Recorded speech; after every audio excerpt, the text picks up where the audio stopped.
रूस के राष्ट्रपति व्लादिमीर पुतिन ने तीसरे विश्व युद्ध को लेकर बड़ी चेतावनी दी है। पुतिन ने कहा कि अगर नाटो की सेना और रूसी सेना में संघर्ष हुआ तो दुनिया तीसरे विश्व युद्ध से एक कदम दूर होगी। उन्होंने ये भी कहा कि मुझे नहीं लगता है कि यूक्रेन युद्ध में परमाणु बम की जरूरत होगी।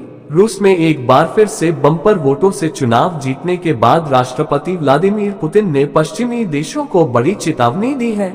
पुतिन ने कहा कि उनके देश और अमेरिका के नेतृत्व वाले नाटो की सेना के बीच सीधे संघर्ष का मतलब है कि धरती तीसरे विश्व युद्ध से मात्र एक कदम दूर होगी।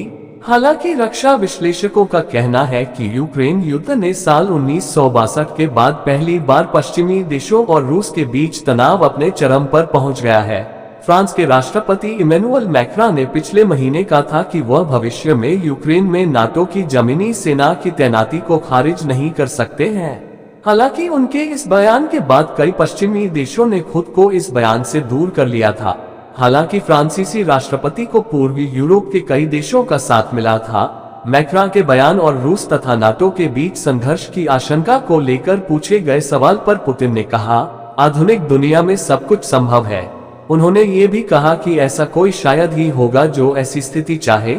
रूसी राष्ट्रपति अक्सर चेतावनी देते रहे हैं कि परमाणु युद्ध का खतरा है, लेकिन ये भी कहा है कि उन्हें नहीं लगता है कि यूक्रेन युद्ध में परमाणु बम की जरूरत होगी।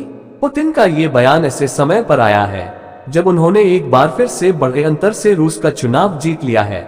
वहीं यूक्रेन को लेकर तनाव बढ़ा हुआ है। रक्षा विश्लेषकों का कहना है कि यूक्रेन युद्ध ने साल 1962 के बाद पहली बार पश्चिमी देशों और रूस के बीच तनाव अपने चरम पर पहुंच गया है।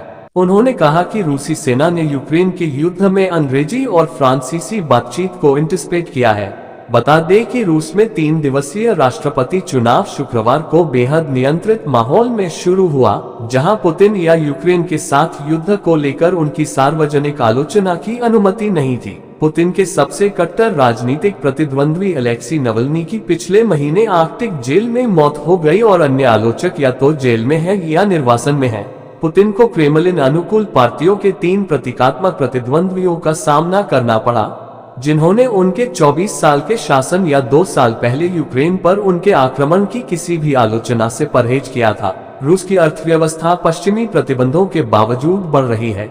रूस के रक्षा उद्योग ने एक प्रमुख विकास इंजन के रूप में काम किया है, जो मिसाइल, टैंक और गोला बारूद को तैयार करने के लिए 24 घंटे काम कर रहा है। दोस्तों, इसके बारे में आपका क्या कहना है? कमेंट में बताएं। ऐसे ही और जानकारी के लिए चैनल को सब्सक्राइब कीजिए।